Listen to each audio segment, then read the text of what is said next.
Donc, je suis le directeur des achats de la centrale d'achat Optim, dont les principaux clients sont des titres de presse quotidienne régionale.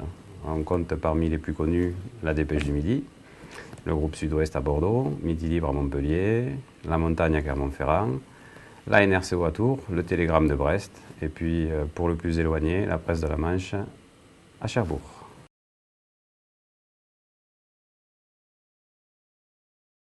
Optim s'occupe de tous les types d'achats.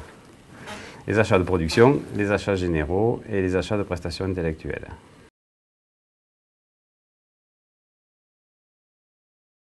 Le service d'Optim? Non, Optim s'adresse à tout type de PME qui souhaitent mutualiser ses volumes d'achat pour atteindre la taille critique, lui permettant d'avoir accès à des niveaux de prix et de services auxquels ses propres volumes n'ont pas accès, et tout en diminuant le coût de sa fonction achat.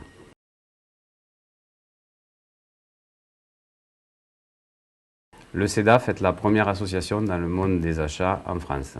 Il compte avec ses 10 000 adhérents la plupart des entreprises du SBF 120, totalisant plus de 250 millions d'euros d'achats dans tous les secteurs d'activité de l'économie.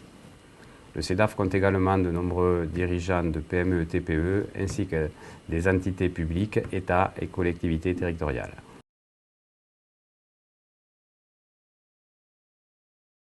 Je suis le président de la région Occitanie et à ce titre, j'organise une dizaine de manifestations par an autour de thèmes achats pour valoriser et promouvoir la fonction achat et le rôle de l'acheteur, avec pour objectif de contribuer à l'amélioration de la performance globale de l'entreprise.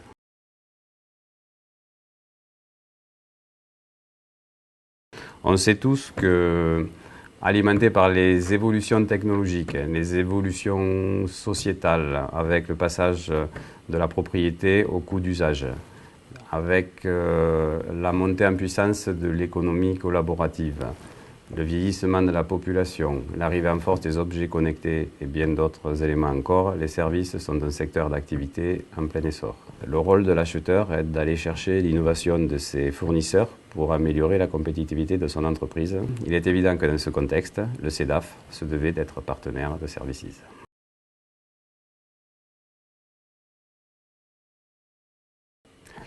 L'Occitanie est, de par ses grandes entreprises et ses grandes écoles, une région qui baigne dans l'innovation.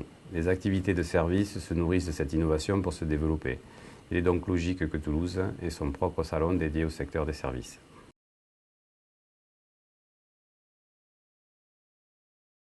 Je pense avoir déjà plus ou moins répondu à la question, mais on peut rajouter que les plus grands groupes mondiaux, je pense forcément aux GAFA, mais pas que, sont des entreprises de services.